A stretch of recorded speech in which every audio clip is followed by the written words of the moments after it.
Hi guys, so are you ready to draw with me today? So today I'll be drawing a hair dryer. So let's get started. And also, if you are new to my channel, you can also connect with me through my other social media like my Twitter, Facebook and Instagram. All that information is in the description box below for you.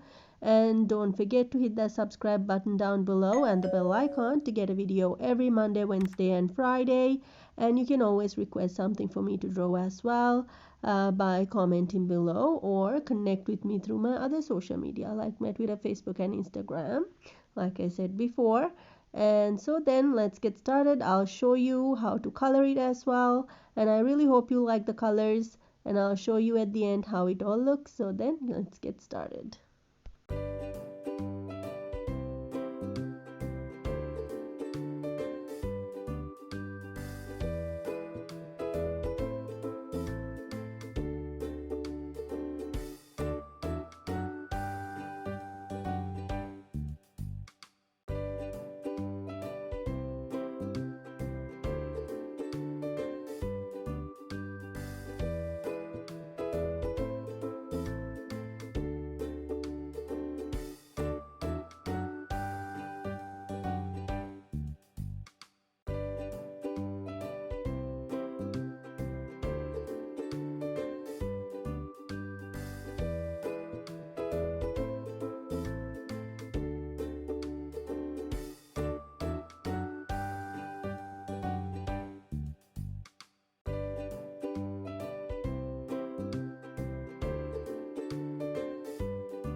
There you go. So I colored it in now, and this is the full color drawing. So you can use the same colors or different kind of colors. And if you're liking this, don't forget to hit that like button and leave a comment for me. And if you would like to buy products with this on, check out my Redbubble shop link in the description box below to buy products with this on. And I have a lot for you to choose from, so you can go to the link and check out the options that you have of the products as well if you are interested. And now I put some next videos for you to check out next, including a playlist. And don't forget to hit on my face logo to subscribe to my channel. I bring a video every Monday, Wednesday and Friday. And if you have any requests, comments, questions, let me know in the comments below so I can draw it for you for next time. So then have a great day. Bye.